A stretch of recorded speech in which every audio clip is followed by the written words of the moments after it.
안녕하십니까? 오늘 우리는 요한복음 13장 1절부터 17절 말씀을 통해 가장 낮은 곳으로 임하신 예수님의 영광에 대해 함께 묵상해 보고자 합니다. 이는 십자가의 축소판이라 할 수 있는 중요한 가르침을 담고 있습니다. 요한복음은 크게 두 부분으로 나눌 수 있습니다. 1장부터 12장까지는 예수님의 여러 표적들을 통해 기쁨과 생명의 메시지를 전하며 대중을 향한 사역을 기록하고 있습니다.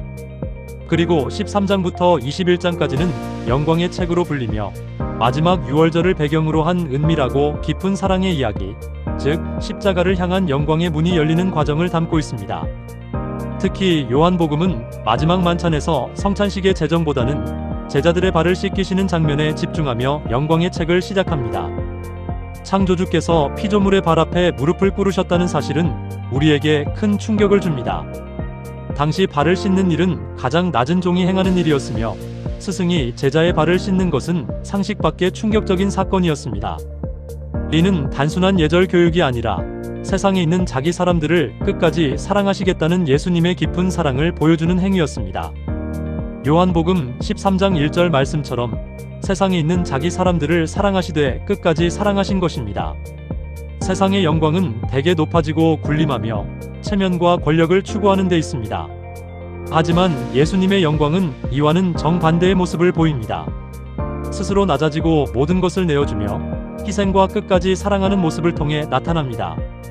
예수님의 영광은 세상의 방식과는 완전히 다릅니다. 참된 권세는 가장 낮은 곳에서 자신을 내어주실 때 비로소 완성되는 것임을 보여주셨습니다. 예수님께서 종의 자리를 택하신 것은 그분의 완벽한 정체성에서 비롯된 것입니다. 예수님은 자신이 누구인지 모르셔서 낮아지신 것이 아닙니다. 오히려 자신이 누구인지 완벽히 아셨기에 가장 낮은 곳으로 내려가실 수 있었습니다. 요한복음 13장 3절은 이 세 가지를 명확히 제시합니다. 첫째, 아버지께서 모든 것을 자기 손에 맡기신 것을 아시는 권세를 가지셨고, 둘째, 자기가 하나님께로부터 오셨음을 아는 기원을 아셨으며, 셋째, 하나님께로 돌아갈 것을 아는 분명한 목적지를 아셨습니다. 예수님은 힘이 없어서 섬기신 것이 아니라 참된 권세가 어떤 모습인지를 삶으로 증명하신 것입니다. 예수님의 사랑은 배신의 그림자 위로도 여전히 부어졌습니다. 요한복음 13장 2절 말씀처럼 마귀가 이미 시몬의 아들 가룟 유다의 마음에 예수를 팔려는 생각을 넣었음에도 불구하고 예수님의 사랑은 분위기가 좋을 때만 주어지는 것이 아니었습니다. 주님은 식탁에 들이운 배신의 그림자를 완벽히 아시면서도 그 배신자의 발까지 묵묵히 씻기셨습니다. 이것이 바로 주님의 사랑입니다. 요한복음이 발 씻김에 집중하는 이유는 이 행위 자체가 십자가 사건을 미리 보여주는 완벽한 상징이기 때문입니다. 예수님께서 겉옷을 벗으신 것은 당신의 생명을 십자가에 내어주시는 것을 의미합니다. 그리고 제자들의 발을 씻기신 행위는 십자가의 보혈로 우리의 깊은 죄를 깨끗이 씻어내시는 것을 상징합니다. 발 씻김은 곧 십자가의 축소판인 것입니다. 복음의 진짜 순서는 무엇일까요? 우리는 종종 나의 헌신을 먼저 생각하지만 진정한 복음은 예수님께서 우리를 씻기시는 것에서부터 시작됩니다. 요한복음 13장 8절은 내가 너를 씻어주지 아니하면 내가 나와 상관이 없느니라고 말씀합니다. 구원은 내가 주님을 위해 무엇을 하는 것에서 시작하지 않습니다. 주님이 먼저 나를 씻기시고 우리가 그분의 희생과 사랑을 수동적으로 받아들이는 데서 비로소 시작됩니다. 그리고 그 사랑으로 인해 우리는 이웃을 향한 섬김으로 나아가게 됩니다. 예수님께서는 이미 목욕한 자이지만 여전히 발을 씻어야 할 자가 있다고 말씀하셨습니다. 여기서 목욕은 십자가를 통한 근본적인 구원을 의미하며 그 성격은 단회적으로 우리가 예수님께 영원히 속하게 됨을 뜻합니다. 반면에 발 씻음은 세상을 살아가며 묻는 먼지, 즉 죄에 대한 매일의 회개를 의미하며 그 성격은 지속적입니다. 이는 주님과의 깊은 교제를 유지하기 위한 필수적인 과정입니다. 예수님께 속한 자는 이미 근본적인 씻음을 받았습니다. 하지만 참된 제자는 매일 말씀의 물두멍 앞에서 자신의 더러워진 발을 내어놓고 회개하는 자입니다.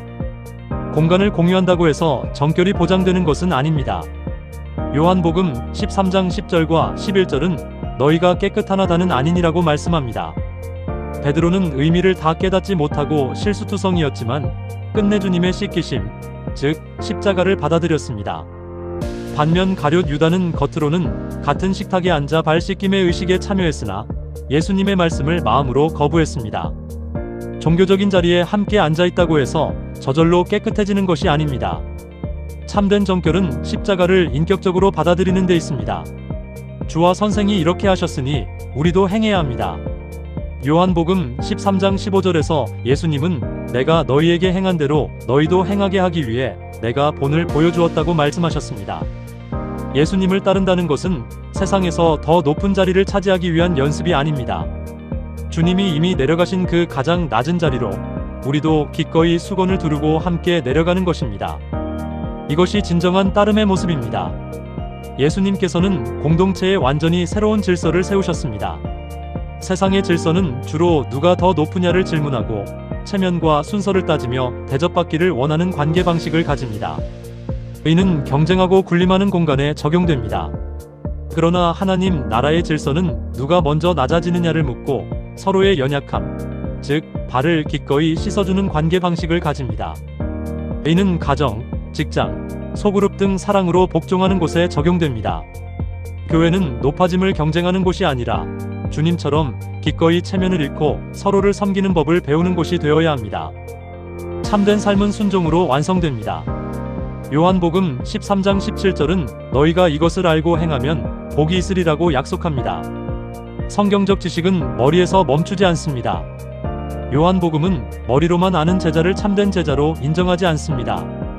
주님의 사랑에 그저 감탄만 하는 관찰자가 되지 마십시오.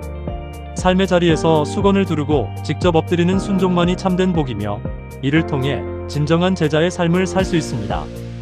요한복음 13장이 우리에게 남긴 세 가지 기둥을 다시 한번 정리해 보겠습니다.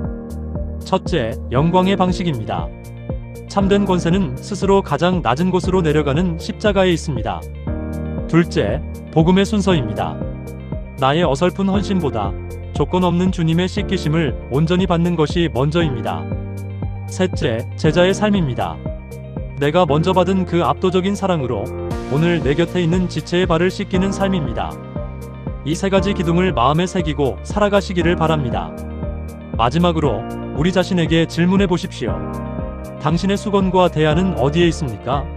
나는 종교적인 의식에 익숙한 사람입니까? 아니면 십자가의 씻김을 매일 통과하는 사람입니까? 여전히 나의 힘과 자존심으로 대접받으려는 사람입니까? 아니면 기꺼이 무릎 꿇는 사람입니까? 오늘 당신은 누구의 발을 씻기시겠습니까? 이 질문들이 여러분의 삶에 깊은 울림으로 다가가기를 바랍니다.